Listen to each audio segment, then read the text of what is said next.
साम्राज्य न्यूज, सामान्यांचा असामान्य आवाज। ऑटो रिक्षा चालकासाठी कल्याणकारी मंडळ 50 कोटी मंजूर, महासंघाचा जल्लोष। केंद्रीय निवडणूक आयोगाने लोकसभा निवडणुकीची घोषणा केली। त्याआधी राज्य सरकारने मंत्रिमंडळाची बैठक घेत मोठे निर्णय घेतले आहेत।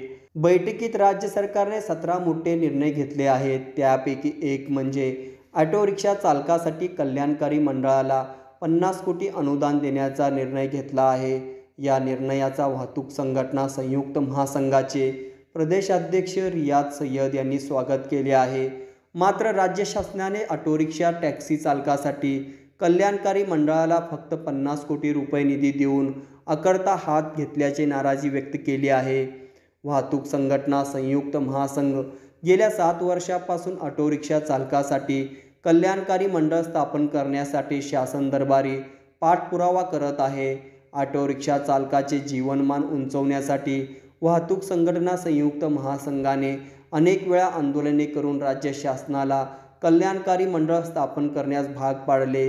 7 वर्षाच्या अथक संघर्षानंतर राज्य शासनाने ऑटो रिक्षा चालकासाठी कल्याणकारी मंडळ स्थापन केले। या कल्याणकारी मंडळांच्या माध्यमातून रिक्षा चालकांना व त्यांच्या पाल्यांना विविध लाभ मिळावेत यासाठी 300 कोटी रुपयाची तरतूद करावी अशी मागणी वाहतूक संघटना संयुक्त महासंघाची होती। पण राज्य शासनाने केवळ 50 कोटी रुपयाचा निधी उपलब्ध करून अडचून नसून खोळंबा अशी परिस्थिती निर्माण केली असल्याची टीका रियाद सय्यद यांनी केली। या मागणीसह रिक्षा चालकांच्या अनेक मागण्या वाहतूक संघटना संयुक्त महासंघाने गेल्या अनेक वर्षापासून लावून धरल्या होत्या, परंतु एकही मागणी मान्य न झाल्याने वाहतूक संघटना संयुक्त महासंघाच्या वतीने जिल्हाधिकाऱ्यांना निवेदन देऊन मागण्या मान्य न झाल्यास येत्या लोकसभा निवडणुकीवर बहिष्कार टाकण्यात येईल असा इशारा देण्यात आला होता।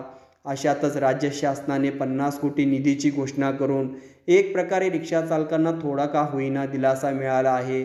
म्हणून हा वाहतूक संघटना संयुक्त महासंघाचा विजय असल्याची चर्चा रिक्षा चालकांमध्ये आहे।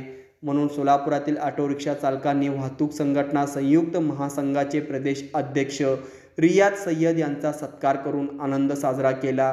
सत्काराला उत्तर देताना रियाद सय्यद यांनी राज्य शासनाचे आभार व्यक्त करतानाच ऑटो रिक्षा चालक कल्याणकारी मंडळाला 300 कोटी रुपयाचा निधी मिळावा यावर आपण ठाम असल्याचे सांगितले। आज महाराष्ट्र सरकार माननीय मुख्यमंत्री एकनाथ शिंदे साहेब यांच्याकडून रिक्षा चालक कल्याणकारी मंडळ याची घोषणा करण्यात आलेली आहे आणि 50 कोटी या घोषणेमध्ये तरतूद करण्यात आलेली आहे। याबद्दल आम्ही सर्व रिक्षा चालकांतर्फे सरकारचे आणि माननीय मुख्यमंत्री एकनाथ शिंदे साहेबांचे खूप खूप आभारी आहे।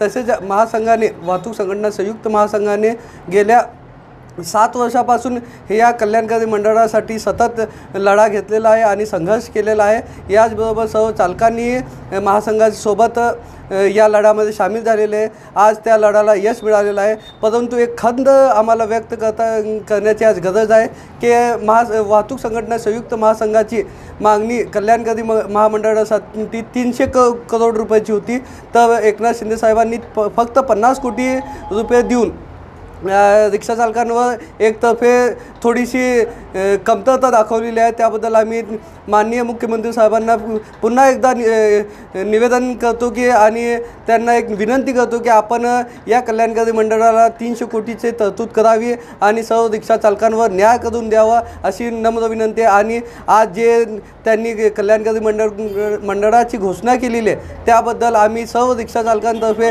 त्यांच्या आणि वाहतूक संघटना संयुक्त महासंघातर्फे त्यांचे खूप खूप आभार आहे। जय हिंद, जय महाराष्ट्र, जय महासंघ।